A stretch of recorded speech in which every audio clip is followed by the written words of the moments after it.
ఈ శ్రావణ మాసంలో మాంసాహారాన్ని ఎందుకు తినకూడదు?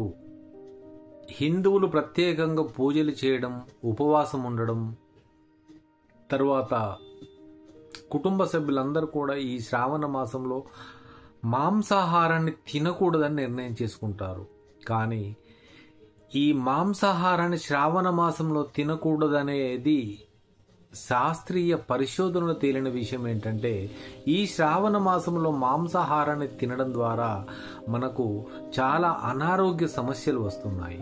ఎలా అంటే కడుపు ఉబ్బరంగా ఉండడం, తీసుకున్న ఆహారం సరిగ్గా డైజెషన్ కాకపోవడం, వామిటింగ్, విరేచనాలు లాంటివి రావడం, తర్వాత మనిషి డల్గా ఉండడం, ఫీవర్ రావడం, ఇలాంటి సమస్యలు మన పూర్వీకులు కొన్ని వందల సంవత్సరాలుగా దీనిని గమనిస్తూ వచ్చి ఈ సీజన్లో మాంసాహారాన్ని తినడం ద్వారా చాలా హెల్త్ ప్రాబ్లమ్స్ వస్తున్నాయన్న భావనతోటి ఈ శ్రావణ మాసం మొత్తానికి వాటర్ చేంజ్ అవుతుంటాయి, తర్వాత క్లైమేట్ చేంజ్ అవుతుంటుంది, తర్వాత ఆ మీట్కి సంబంధించిన జంతువులు ఏవైతుంటో వాటిలో కొత్త బ్లడ్ చేంజ్ అవుతుంటుంది, వాటి హెల్త్ కండిషన్ కూడా బాగుండదు.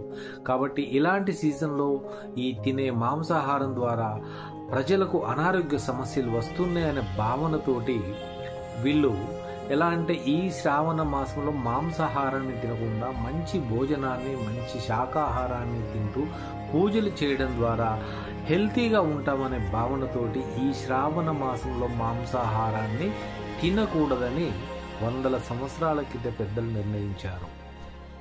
ఇది గమనించండి.